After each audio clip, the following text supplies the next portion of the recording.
Blackburn.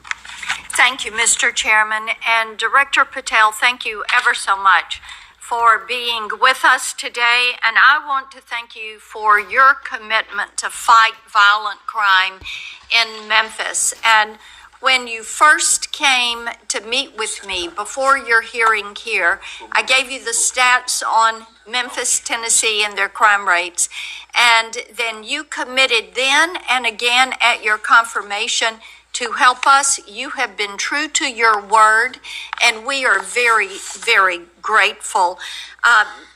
Operation Viper has been such a success. The 500 arrests are important. These are gang members and gang leaders out of Memphis, Tennessee. There are over 100 gangs in Memphis. So the impact of these arrests, the impact of 100 indictments of these gang members.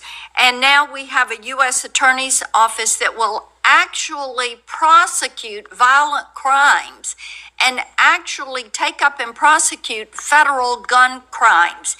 This is helping to make Memphis safe again. And yesterday at the White House, to have the president announce the second phase of this with bringing in the Guard, and we've got ATF and DEA and the U.S. Marshals and Homeland Security, and the work that you and General Bondi and the President have done is so appreciated by the people of Memphis, Shelby County, West Tennessee, and I am ever so grateful for the work you've done. You know, one of the things as we talk about Memphis and what a vibrant and wonderful historic city it is, it's important to realize Memphis is one of the logistics hubs in our country. You have I-40, which goes East Coast to West Coast. You have the Port of Memphis. You have FedEx. You have all 5 Class A railroads that are there, as well as so many companies that are important to Memphis. And I have found it so interesting that some of my colleagues want to complain about agents being taken out of the DC office and actually put to work in the field because they've been needed in the field. And you can look at the stats from Operation Viper and see the difference that they have made. And we so appreciate that. I do want to drill down just a little bit on the issue of cargo theft, which ties into the logistics hub in Memphis. We've got a lot of companies that go through there. IMC is a big logistics company. People in Memphis know what it takes to keep America moving. But what a lot of people may not realize is that many of these criminal gangs have been focused on cargo theft.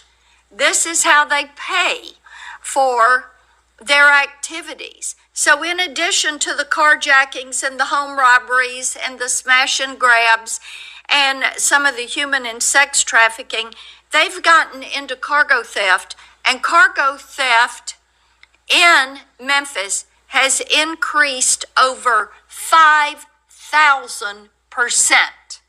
5,000%. That's what you saw with a Biden administration who wouldn't drill down on this. So having these agents out in the field, having an interagency approach is something that is going to help us with getting our hands around this cargo theft. So talk for just a minute about what your team has done there and the importance of having that interagency approach. Absolutely, Senator. So Operation Viper nests under Operation Summer Heat, and in multiple cities and mid-major cities across the country, we have surging resources based on crime. And Memphis, as you know, Senator, had the highest per capita homicide rate in the country, and that was simply unacceptable. And so what we did was what we call Phase 01 of operations at the President's direction. We went into some of these cities quietly to collect the intelligence that was necessary to start these operations, to start seizing these firearms, which we've seized, I think, over 115 firearms off the streets, to start taking narcotics off the streets, and also to infiltrate the gang network, this criminal street gang network that is providing these guns and drugs to the public in these communities, allowing for these shootings. And so what the FBI is good at, what the FBI is great at, is partnering with our local authorities in places like Memphis and Miami, and Chicago, and so many other cities across the country, to start the work, because you can't do the work on a dartboard basis. You need ground level intelligence, and that's what we do working with our state and local law enforcement. And the results, I think they said over 100 indictments federally just in this 3-4 month surge, and now we're going to go in there with more resources to finish it. And we are grateful for that, and I think it's so important for my colleagues, what we have seen in Memphis. You mentioned something very important. Your agents go in and they go in quietly. There was no press conference. There was no fanfare. You went in there to work. And very importantly, you gathered the intel. Who are these gang leaders? Where are they? Figuring out who was doing what, and then setting up the process to apprehend these individuals. And it requires infiltrating those networks and having that data to work from, so that you are working in partnership. And as I have talked with elected leaders in Shelby County and Memphis, as we have talked with those in law enforcement, they have been so grateful to have this support and this additional education that comes, because local police are learning from your agents when they are learning how to track these gangs and infiltrate these networks. We know that phase 2 of this operation is going to kick off. The Guard is going to be there to support the Memphis Police Department, to help them kind of catch up, because they still have a lot of people on their board. They know who they are, where they are, what they're doing. They want to apprehend them and bring them forward. So talk a little bit about how phase 2 is going to continue to work to support the law enforcement efforts in Memphis. Well, it's just like what happened here in Washington, D.C. It takes a whole of government interagency approach where we're working with the Attorney General, the DEA, the ATF, the U.S. Marshals, Department of Homeland Security, because each one of those agencies has specialized capabilities.